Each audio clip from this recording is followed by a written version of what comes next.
it ever an idea for this band to, well, to join, to play together with some African drum people? I mean, I think that there might be a time or a place to do that, but again, it's like, you know,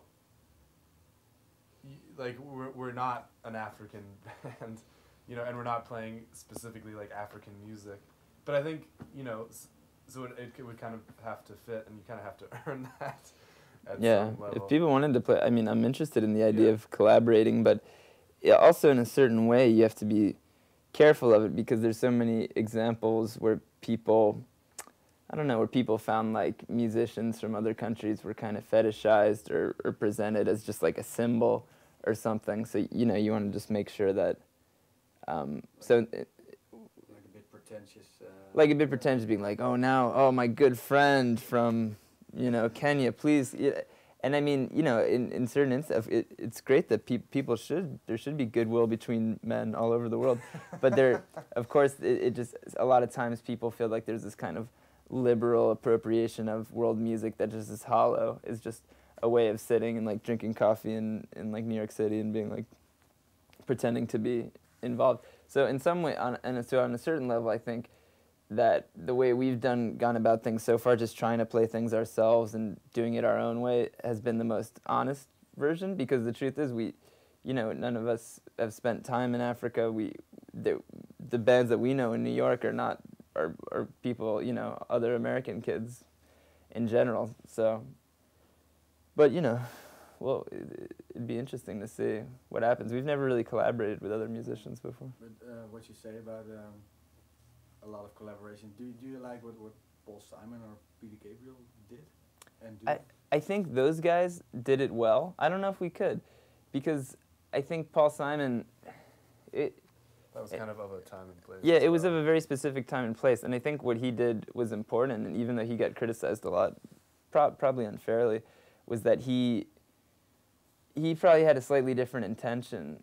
He heard songs by specific musicians. He said, I want to work with them, I want to write my own version of this song, and I want to work with these guys, and he showcased them, and he, you know, launched the career of like Ladysmith, Black Mambazo in America.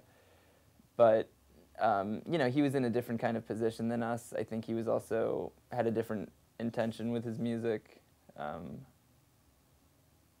But yeah, it's hard. People get criticized so much for doing things like that, but I think both of those guys, Paul Simon and Peter Gabriel, have like totally good intentions, and both of them have done so much. Peter Gabriel like ran that World Music record label, Real World, and even though people like kind of toss those guys off as being sometimes cheesy, I think it's like so much cheesier to pretend that the only music you grew up listening to was like rock and roll, because nobody does. That's a lie. If people try and make music that reflects that, and then sometimes people think that's the reality, but it's not.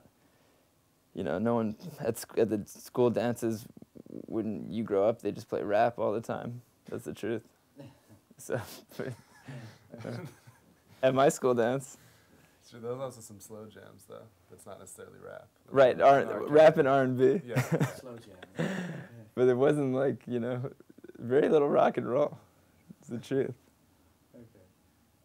Yeah, Peter Gabriel, you mentioned him in one of your lyrics. Was it Oxford Call or? It's Cape Cod Kwassa Kwassa, yeah. Yeah. And why did you mention him? I didn't really understand that line, I think. Well, I think again, it's just putting a name or a word out there to have other people think about it. I think, you know, if I could just try and think about like why his name came to me on that song, I was since the song is kind of about, you know, talking to a girl or, you know, trying to have sex with her or something. It's unclear. That Peter Gabriel to me reminds me of a certain kind of like romantic music, like In Your Eyes, kind of like a make-out song to a certain extent. But then also, he represents that thing. He also represents that period we were talking about the 80s and combination of world music. So a few different levels. Yeah, there's a lot of levels to it, and sometimes it's even hard for me to say exactly what Peter Gabriel means to me, let alone what I think other people will take away from it in the song. But I also I just like the idea of saying someone's full name and having it be a lyric.